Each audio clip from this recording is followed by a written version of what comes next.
দর্শক, আমি এই মুহূর্তে আছি চট্টগ্রাম যে রেল যে সড়ক, সেই রেল সড়কে আছি। আপনি আমার পেছনে দেখতে পাচ্ছেন এখানে সকাল 6:45টার দিকে যে চট্টগ্রাম মহানগর থেকে চট্টলা এক্সপ্রেসটি ঢাকার উদ্দেশ্যে যেটি রওনা করেছিলেন, সেই চট্টলা এক্সপ্রেসটি কিন্তু আপনার ভাটিয়ারি বিএম গেট এলাকায় কিন্তু অগ্নিকাণ্ডের শিকার হয়েছেন। আমরা এখানকার ফায়ার সার্ভিসের সাথে কথা বলেছি এবং ঊর্ধ্বতন কর্তৃপক্ষের সাথে কথা বলেছি। তারা কিন্তু কিভাবে ট্রেনে আগুন লেগেছিলেন সেই বিষয়ে কিন্তু তারা কিন্তু সুনির্দিষ্ট তথ্য এখনো পর্যন্ত দিতে পারেনি। এখানকার ফায়ার সার্ভিসের কর্মকর্তারা আমাদেরকে যেটি জানিয়েছিলেন, তদন্ত সাপেক্ষে কিন্তু পরবর্তীতে জানা যাবে আসলে এই দুর্ঘটনাটা কিভাবে ঘটেছিল।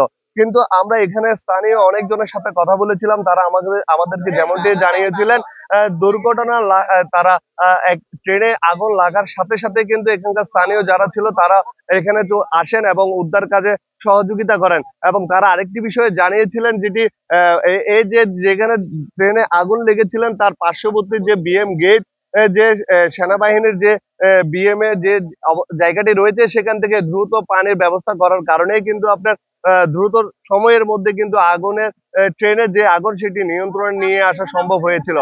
আমরা আরেকটি বিষয় আপনাদেরকে জানিয়ে রাখতে চাই, এখানে যে ট্রেনের চট্টলা এক্সপ্রেসের যে মেইন যে ইঞ্জিন বগি, সেখানে কিন্তু অগ্নিকাণ্ডের সূত্রপাত হয়েছিল।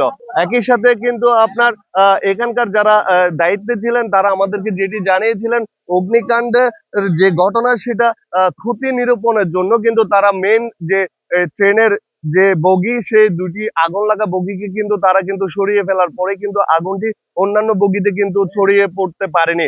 যার কারণে এখানে দুর্ঘটনার যে ঘটনা সেটা কিন্তু একটু আহ, কম হয়েছে বলে আমাদেরকে জানিয়েছেন। কিন্তু আপনাদেরকে আরেকটি বিষয় জানিয়ে রাখি, একটি বগিতে কিন্তু 55 জন যাত্রী থাকে, কিন্তু এখানকার যারা রয়েছেন তাদের দক্ষতার কারণে কিন্তু কোনো যাত্রীর ক্ষয়ক্ষতি হয়নি। আমার পাশে এখানে একজন যাত্রী রয়েছেন যিনি এই ট্রেনে ছিলেন, তার সাথে কথা বলবো আসলে তিনি কি দেখতে পেয়েছেন এবং ঘটনাটি কিভাবে হয়েছিল। আসলে আমি চট্টগ্রাম থেকে নাঙ্গলকোটের উদ্দেশ্যে রওনা করছিলাম। ট্রেন 6:30টায় ছেড়ে আসছে। তো এখানে আসার পরে হঠাৎ করে ট্রেন বন্ধ হয়ে গেছে। আহ, সবাই বলতেছে আগুন আগুন। বাইরে আসি দেখি যে পাওয়ার কারে আগুন জ্বলতেছে। তো পরবর্তীতে আমরা নিরাপদেই সবাই নেমে গেলে ওই বগি থেকে নেমে গেছি। নেমে যাওয়ার পরে প্রথমত ওই যে সেনাবাহিনী থেকে অনেক চেষ্টা করছে আগুন নিভানোর জন্য, ফায়ার ফায়ার এক্সটিংগুইশার নিয়ে আসছে। এরপরে আবার পানির ব্যবস্থা করছে, করে সেনাবাহিনী শুরু করছে। এরপরে কুমিরা থেকে নাকি একটা ফায়ার সার্ভিস আসছিল, আসলে ওদের 2-3টা ইউনিট কাজ করছে, কাজ করে আগুন মোটামুটি নিয়ন্ত্রণে আসছে। এখন আমরা এখানে মোটামুটি আগুন নিয়ন্ত্রণে আছে, কোনো যাত্রী ক্ষয়ক্ষতি হয় নাই, সবাই নিরাপদে ট্রেন থেকে নেমে যেতে পারছে। ট্রেনের যে একজন যাত্রী তার ওনার সাথে আমরা কথা বলেছি।